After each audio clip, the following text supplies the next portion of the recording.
से माने मते मर्डर करे बोली धमक देइचंती आ आपण जदी चाहुचंती आपण निजे जाउनाहांती ना मो काम मते करियो दियो आपण जानतु इठू आ आपण बंचिचंती बोली एते थरा आसुचंती एमती कहिले हेडू मु हेडू तहसीलदार कहिले आगी कि गाड़ी दीटा गाड़ी मते फॉलो करला बाइक ना कार दीटा तापरे सेटू आसिला परे जो हमर 8 नंबर डीएवी स्कूल फ्रंट रे मते पिटला।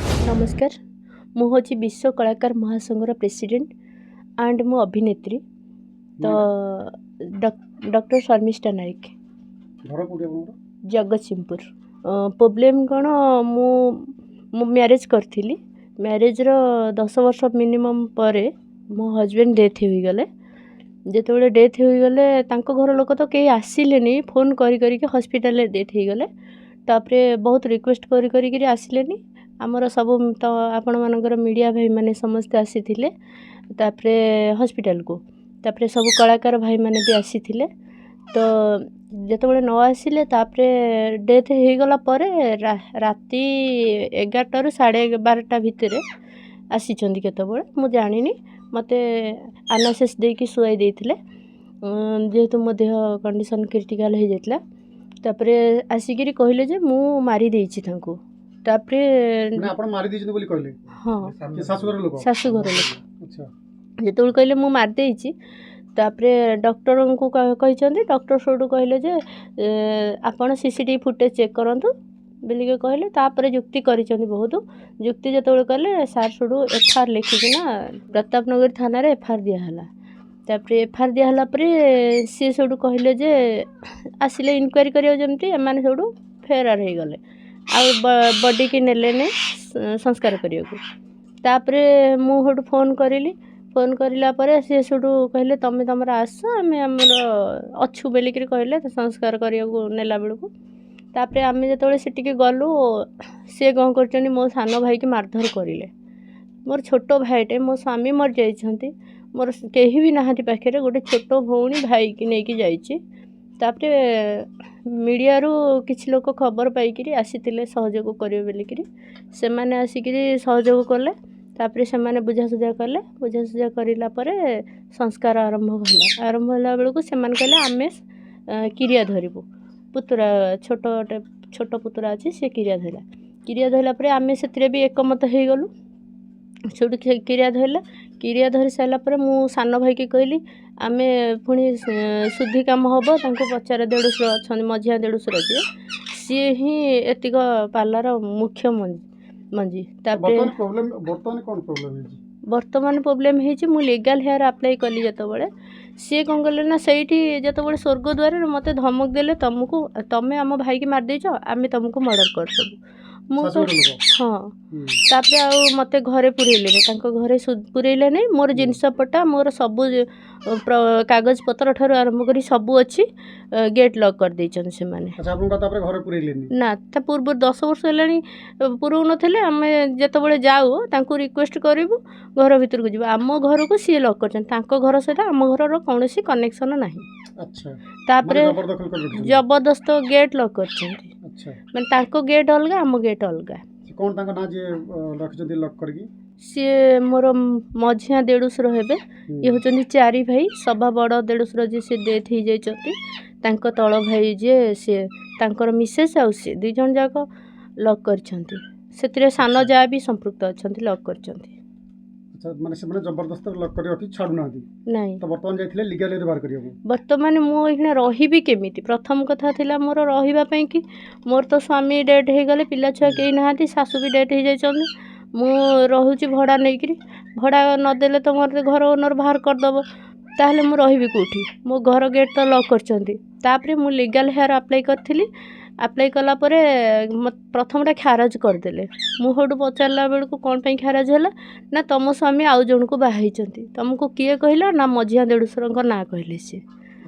तो मझिया देडुसर ना जेतबेले कहले आरआई मैडम मु कहली जदी मैरिज करी छंती किछि प्रूफ अछि ना नाही किछि प्रूफ नाही मना कले। आपण जो मैरिज हेइतला को माने सेटा कोन मेति वैदिक रीति नीति अनुसार बाहागर हेइतला ना लव मैरिज एमती के माने को टाइप रो बाहागर हेइतला? ନାଇଁ ଆମର ବୈଦିକ ରୀତିନୀତିରେ ହିଁ ବାହାଘର ହେଇଥିଲା। ସେମାନେ ସବୁ ଦେଖଣ ଚାହାଣ ଦିନ ଆସିଥିଲେ। ସେଦିନ ଉପସ୍ଥିତ ଥିଲେ ବ୍ରଜ ଭାଇ। ଯେଉଁଦିନ ଫାଇନାଲ୍ ହେଇଥିଲା ବାହାଘର ସେଦିନ ଉପସ୍ଥିତ ଥିଲେ ବ୍ରଜ ବ୍ରଜ ଭାଇ, ସିଂ ଆମର ଯୋଉ କମେଡ଼ି କଳାକାର। ଆର୍ଟିଷ୍ଟ। ଆଚ୍ଛା। ଆଜ୍ଞା, ସିଏ ଥିଲେ। ସିଏ ବି ବ୍ରଜ ଭାଇ ବି ପଚାରିଛନ୍ତି ତମର କ'ଣ ଡିମାଣ୍ଡ ଦରକାର? ନା ନାଇଁ ଆମର କିଛି ଡିମାଣ୍ଡ ଦରକାର ନାହିଁ, ଆମର ପୁଅ ଚଏସ୍ କରିଛି। ଏବେ ଯୋଉ ପ୍ରୋବ୍ଲେମଟା କ'ଣ ହେଇଛି? ଏବେ ପ୍ରୋବ୍ଲେମ୍ ଲିଗାଲ୍ ହେୟାର୍ ପାଇଁ ହିଁ ପ୍ରୋବ୍ଲେମ୍ ହେଇଛି। ଲିଗାଲ୍ ହେୟାର୍ଟା ଯେତେବେଳେ ମୁଁ ଆପ୍ଲାଏ କରିଲି ସିଏ କ'ଣ କରିଲେ ନା ଯେଉଁ ଖାରଜ କରିଦେଲେ। ଯେତେବେଳେ ଖାରଜ କଲେ ମୁଁ ଯାଇଥିଲି, ସିଏ ସେଇଠୁ କହିଲେ ଯେ ତମ ସ୍ୱାମୀ ଆଉ ଜଣଙ୍କୁ ବାହା ହେଇଛନ୍ତି। ମୁଁ କହିଲି କିଛି ଡକୁମେଣ୍ଟ ଅଛି ନା? ନାହିଁ, କିଛି ଡକୁମେଣ୍ଟ ନାହିଁ। ତାହେଲେ ମ୍ୟାରେଜ୍ କରିଛନ୍ତି ବୋଲି କ'ଣ ପ୍ରୁଫ୍ ଅଛି? ନା ସେ କଲିକତାରେ ଜଣଙ୍କୁ ବାହାଘର ହେଇଛି ବୋଲିକି ତମ ମଝିଆ ଦେଢ଼ଶୁର କହୁଛନ୍ତି। ମୁଁ କହିଲି ମଝିଆ ଦେଢ଼ଶୁର କିଏ କହିଦେବ ତ ହେବନି, ତମ କତିରେ କାଗଜପତ୍ର କିଛି ଅଛି? ମାନେ ଯେମିତିକି ମୋର ଆଧାର, ଭୋଟର, ରାସନ, ପ୍ୟାନ୍, ବାହାଘରର କାଗଜପତ୍ର, ମନ୍ଦିରରେ ଯେଉଁ ବାହାଘର ହେଇଥିଲା ରସିଦ, ବାହାଘରର ଯେଉଁ ଆମର ଦିଆ ହେଇଥିଲା କାର୍ଡ଼, ତାପରେ ବାହାଘରର ଫଟୋ, ସବୁ ସେମିତି କିଛି ଗୋଟେ ପ୍ରୁଫ୍ ଅଛି ନା? ନାହିଁ, କିଛି ପ୍ରୁଫ୍ ନାହିଁ। ତାହେଲେ ଲିଗାଲ୍ ହେୟାର୍ କ୍ୟାନସଲ୍ କରିବାଟା କିଛି ମାନେ ଅସୁବିଧା ନାହିଁ। ତାପରେ ମୁଁ ଯେତେବେଳେ second time legal hair apply କଲି, ସେଠୁ ମୁଁ ଯାଇଥିଲି, ତାଙ୍କ ତହସିଲଦାର ନଥିଲେ। ତାଙ୍କ ତହସିଲଦାର ନଥିଲେ, ଆଡ଼ିସନାଲ୍ ତହସିଲଦାର ଥିଲେ। ତ ସିଏ କହିଲେ ଯେ ଯେହେତୁ ଏଇଟା ତୁମର ପାରିବାରିକ ସମ୍ପର୍କ, ତେଣୁ ପ୍ରୋବ୍ଲେମ୍ ହେଇଛି ସମ୍ପର୍କରୁ, ଆଉ ତେଣୁ ଲିଗାଲ୍ ହେୟାର୍ କ୍ୟାନସଲ୍ କରିଦେଉଛୁ, ଆଉ ଥରେ ତୁମେ ଆପ୍ଲାଏ କର। ମୁଁ କହିଲି କ'ଣ ପାଇଁକି ମୁଁ ଆଉ ଥରେ ଆପ୍ଲାଏ କରିବି? ମୁଁ ତ ସବୁ ଡକୁମେଣ୍ଟ ଓକେ ଦେଇଛି। ଯଦି ଆପଣ ପାରିବାରିକ ସମ୍ପର୍କ ଠେଇ ଲିଗାଲ୍ ହେୟାର୍ ଠେଇ କିଛି ସମ୍ପର୍କ ହିଁ ନାହିଁ, ପ୍ରଥମ କଥା। ଦ୍ୱିତୀୟ କଥା ହେଉଛି ଯଦି ପାରିବାରିକ ସମ୍ପର୍କକୁ ଦେଖୁଛନ୍ତି ତାହେଲେ ତ ସିଏ ମୁଁ ତାଙ୍କର ସ୍ତ୍ରୀ ବୋଲିକି ପ୍ରମାଣ ଅଛି କ'ଣ ନା? ସିଏ ମୋତେ କିଛି ଦିନ ପୂର୍ବରୁ ମୋ ନାଁରେ ଆଲିଗେସନ୍ ଆଣିଥିଲେ ପିପିଲି ଥାନାରେ ଯେ ମୁଁ ମଦ ପିଇକିରି ବ୍ୟବହାର ଖରାପ କରୁଛି ଘର ଭିତରେ। ତାପରେ ମୁଁ ସେଠୁ ତାଙ୍କୁ ଗୋଟିଏ କ୍ୱେଶ୍ଚିନ୍ କଲି, ଘର ଭିତର ଗେଟ୍ ଚାବି କାହା କତିରେ? ସେ ଥାନାରେ ମାନେ ସମସ୍ତଙ୍କ ଉପସ୍ଥିତିରେ, ଥାନା ଅଫିସର ସାର୍ଙ୍କ ଉପସ୍ଥିତିରେ ସିଏ କହିଥିଲେ ଯେ ତାଙ୍କ କତିରେ ଚାବି। ଯଦି ତାଙ୍କ କତିରେ ଚାବି ରହିଥିଲା ତାହେଲେ ମୁଁ ମଦ ପିଇଲି କେମିତି? ଆଉ ମଦ ଯଦି ପିଇଲେ ଆପଣ ଆଲକୋହଲ ଟେଷ୍ଟ କରନ୍ତୁ। ଏମିତି ସବୁ ବହୁତ କିଛି ଖରାପ ଆଲିଗେସନ୍ ଆସିଲା। ଗୋଟେ ନାରୀ କେତେ ସହିବ? ସବୁ ସହିପାରେ, ତା ଚରିତ୍ର ଉପରକୁ କିଏ ଆଙ୍ଗୁଠି ଉଠେଇଲେ ସେ ସହିପାରିବ କି? ଆପଣ କୁହନ୍ତୁ। ତାପରେ ମୁଁ ସେଇଠୁ କହିଲି ସାର୍ ଏତେ କଥା କିଛି ନାହିଁ, ଆପଣ ଜାଗାକୁ ବାଣ୍ଟିକିରି ପାର୍ଟିସନ୍ କରିଦିଅନ୍ତୁ, ଯେଝା ଘରେ ଯେଝା ଭଲରେ ରୁହନ୍ତୁ। କିନ୍ତୁ ସିଏ ଏବେ ଆଇନକୁ ବି ଅସମ୍ମାନ କରିଛନ୍ତି। ଯେଉଁ ଡେଟ୍ରେ ବାଣ୍ଟିବା କଥା ସେ ଡେଟ୍ରେ ବାଣ୍ଟିଲେନି।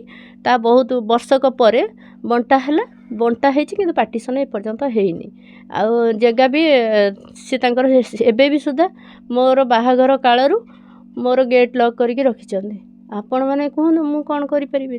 ତ ଏବେ ଯାଇଥିଲେ ଯୋଉ ଲିଗାଲ୍ ହେୟାର୍ ବାହାର କରିବେ, ଏବେ କ'ଣ ଅସୁବିଧା ହେଲା? ଏବେ କ'ଣ କରୁଛନ୍ତି? ଏବେ ମୁଁ ସେଇଠୁ ଲିଗାଲ୍ ହେୟାର୍ ଯେଉଁ ଆପ୍ଲାଏ କରିଥିଲି, ଯାଇଥିଲି ପୁଣି ଥରେ ଆପ୍ଲାଏ କଲି।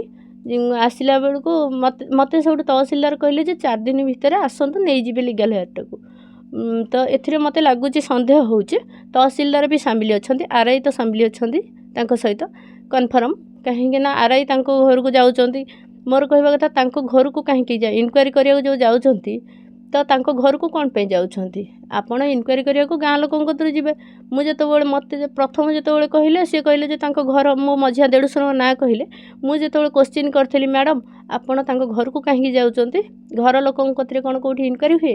ସିଏ ହଠାତ୍ କିନା କଥାଟାକୁ ବୁଲେଇ ଦେଇଥିଲେ ଯେ ନାଇଁ ନାଇଁ ଘରକୁ ଯାଇନି, ମୁଁ ଗାଁକୁ ଯାଇଥିଲି। ମାନେ ସାଙ୍ଗେ ସାଙ୍ଗେ ପ୍ରଥମେ କହିଲେ ଯେ ଘରକୁ ଯାଇଥିଲି, ତାପରେ ସାଙ୍ଗେ ସାଙ୍ଗେ କଥାଟାକୁ ବୁଲେଇଲେ। ସେଇଠୁ ମୁଁ କହିଲି ହଉ ଠିକ୍ ଅଛି, ଯାଇଥିଲେ ଯେ କିଛି ପ୍ରୁଫ୍ ଅଛି ନା? ନାହିଁ, କିଛି ପ୍ରୁଫ୍ ନାହିଁ। ସେ ଝିଅର ନାଁ ଗୋଟେ ପକେଇ ଦେଇଛନ୍ତି କେବଳ ସୁନିତା। ସେମିତି କହିବାକୁ ଗଲେ ତ ଯିଏ ପାଇବ ଆଡ଼ୁ ସାଡ଼ୁ ନାଁଟେ ବି ମେନସନ୍ କରିପାରିବ। 10 ବର୍ଷ ହେଲା ମ୍ୟାରେଜ୍ କରି ତାଙ୍କୁ ରହୁଥିଲେ, ତାଙ୍କ ସହିତ କିଛି ଆପଣଙ୍କର ଭୋଟର ଆଇଡି ହଉ, ଆଧାର କାର୍ଡ଼ ହଉ, ଏମିତି କିଛି ତ ଥିବ ନା? ସବୁ କିଛି କାହା ନାଁ ଅଛି? ସବୁଥିରେ ମୋ ନାଁ ସବୁଥିରେ ଆପଣଙ୍କ ନାଁ ଅଛି। ଆଜ୍ଞା ତଥାପି ସେମାନେ ମିଛ କହି ସେଟା କଥାଟାକୁ ବୁଲେଇବାକୁ ଚେଷ୍ଟା କରୁଛନ୍ତି। ଆଜ୍ଞା ଆଜ୍ଞା। ତାପରେ କ'ଣ ହେଲା? ତାପରେ ସେଇଠୁ କ'ଣ ହେଇଛି, ତହସିଲଦାର କହିଲେ ମୁଁ ଆଉ ଥରେ ସୁପରଭାଇଜରକୁ କହିବି ଇନକ୍ୱାରି କରିବାକୁ ଯିବେ। ମୁଁ କହିଲି ସାର୍ ସେମାନେ ମୋତେ ମର୍ଡ଼ର କରିବେ ବୋଲି ଧମକ ଦେଇଛନ୍ତି, ଆଉ ଆପଣ ଯଦି ଚାହୁଁଛନ୍ତି ଆପଣ ନିଜେ ଯାଉନାହାନ୍ତି। ନା ମୋ କାମ ମୋତେ କରିବାକୁ ଦିଅ, ଆପଣ ଯାଆନ୍ତୁ ଏଇଠୁ, ଆଉ ଆପଣ ବଞ୍ଚିଛନ୍ତି ବୋଲି ଏତେ ଥର ଆସୁଛନ୍ତି, ଏମିତି କହିଲେ। ସେଇଠୁ ତହସିଲଦାର କହିଲେ ରାଗିକିନି, ବ୍ୟବହାର ଖରାପ କରିକି ସେଠି ଠିଆ ବି କରେଇଦେଲେନି। ସେଇଠୁ ବିଦା କରିଦେଲେ ମୋତେ।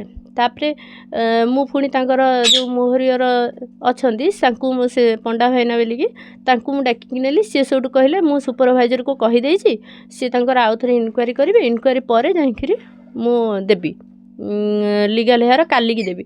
ମୋର କହିବା କଥା ଏଠି ଯେ ସୋମବାର ମୋତେ କାହିଁକି 4 ଦିନ ସମୟ ନେଲେ, ଆଉ ତାପରେ ସୋମବାରକୁ ରଖିଥିଲେ, ସୋମବାର ଦିନ ଯେଉଁ ଗଲି ସେଦିନ ପୁଣି କାହିଁକି ଇନକ୍ୱାରି କରିପାରିଲେନି, ଆଉ ମୋତେ ପୁଣି ରିଟର୍ଣ୍ଣ କଲେ। ତାପରେ ରିଟର୍ଣ୍ଣ କରିଲା ପରେ ସେଇଠୁ ମୁଁ ଆସିଲି, ଟିକେ ଖାଇ ଦେଇକି ଆସିଲା ବେଳକୁ ମୋତେ ସେଇଠୁ ଫଲୋ କରିଲେ। ମୁଁ ଉତ୍ତର ଏଠି କନଫର୍ମ ହେଲି ଯେ ମୋତେ ଫଲୋ ହେଉଛି।